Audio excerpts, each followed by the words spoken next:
Shalom Bapak Ibu Saudara, kita jumpa lagi dalam Pastor Message hari ini. Hari ini saya akan menyampaikan tentang interupsi.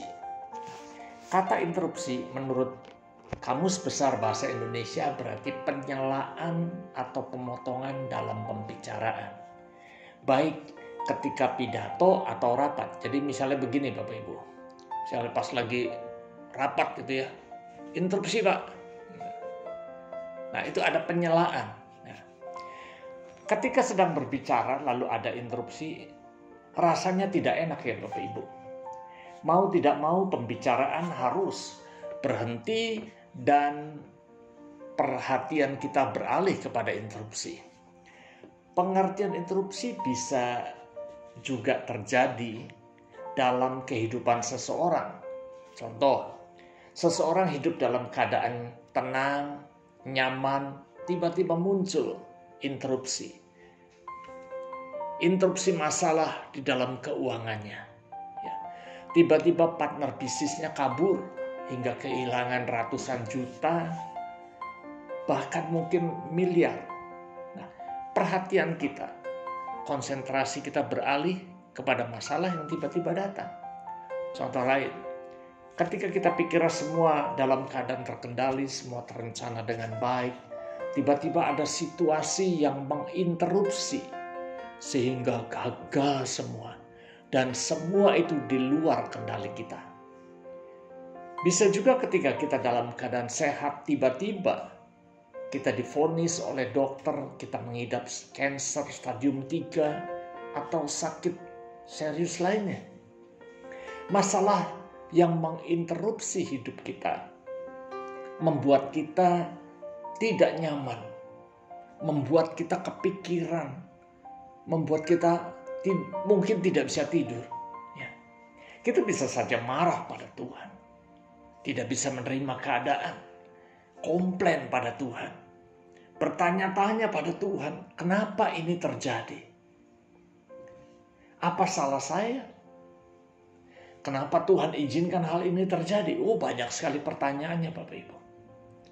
Bapak Ibu, secara manusia, interupsi seperti ini tidak diinginkan oleh semua orang. Biasanya ketika interupsi terjadi dalam kehidupan kita, kita tidak dalam keadaan siap untuk menghadapinya. Datangnya dengan tiba-tiba. Apa yang harus kita lakukan? Interupsi ini seperti kita menarik nafas. Begini Bapak Ibu. Biarlah kita tenang sejenak. Jangan panik. Kita tidak bisa merubah interupsi. Jadi lebih baik biarkan interupsi berjalan sampai selesai. Lalu apa yang Tuhan inginkan dengan mengizinkan interupsi? Masalah terjadi dalam hidup kita? Mari kita lihat contoh dalam Alkitab. Kita mau lihat kehidupan Ayub. Ayub saat itu dalam keadaan nyaman, hidupnya diberkati oleh Tuhan. Tetapi sejak kehadiran iblis menginterupsi kehidupannya, secara drastis Ayub menjadi orang paling malang, paling miskin, bahkan kehilangan semua anak-anaknya dalam sekejap dan bahkan seluruh tubuhnya dipenuhi dengan penyakit. Di awal penderitaan, Ayub merasa kenapa semua ini terjadi. Dia bertanya-tanya. Ayub tidak mengerti dengan semua kejadian yang serentak dengan tiba-tiba telah mengubah hidupnya. Tetapi kita lihat di akhir cerita, Ayub dapat berkata dalam Ayub pasal 45 ayat yang kelima, hanya dari kata orang saja aku mendengar tentang engkau, tetapi sekarang mataku sendiri memandang engkau.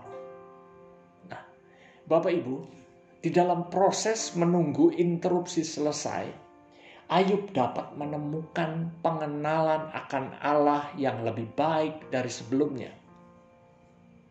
Contoh yang kedua, tentang Yairus. Suatu ketika Yairus mendatangi Yesus yang sedang berada di tepi danau. Lalu ia sujud menyembah kepadanya. Yairus memohon agar Yesus datang ke rumahnya dan meletakkan tangan atas anak perempuan yang sedang sakit hampir mati. Lalu Yesus pun pergi bersama dengan Yairus. Nah, ketika dalam perjalanan menuju rumahnya, perjalanan mereka terganggu. Perjalanan mereka terinterupsi oleh kehadiran seorang perempuan yang sakit pendarahan selama 12 tahun. Perjalanan mereka terhenti, Bapak Ibu. Yesus berbincang-bincang dengan perempuan itu. Kejadian ini cukup menyita waktu, di mana sebenarnya Yairus sedang buru-buru, karena dikatakan bahwa anak Yairus sedang kritis, hampir mati. Anak itu harus mendapat pertolongan segera. Tetapi kenyataannya ada hambatan, ada interupsi masalah, ada gangguan di tengah perjalanan mereka. Bahkan Alkitab mencatat dalam Markus 5 ayat 35 dan 36, ketika Yesus masih berbicara, datanglah keluarga dari Yairus yang mengatakan, "Anakmu sudah mati. Apa perlunya lagi engkau menyusah-nyusahkan guru?" Gangguan dalam perjalanan menyebabkan terlambatnya pertolongan anak Yairus yang sedang sakit. Tetapi Bapak Ibu perhatikan, Yesus berkata kepada Yairus, "Jangan takut, percaya saja." Nah, dalam proses menunggu interupsi ini, Yesus menghendaki Yairus memiliki iman yang mempercayai Yesus 100%. Yairus sedang diajar Yesus untuk mengenal pribadinya lebih dalam lagi.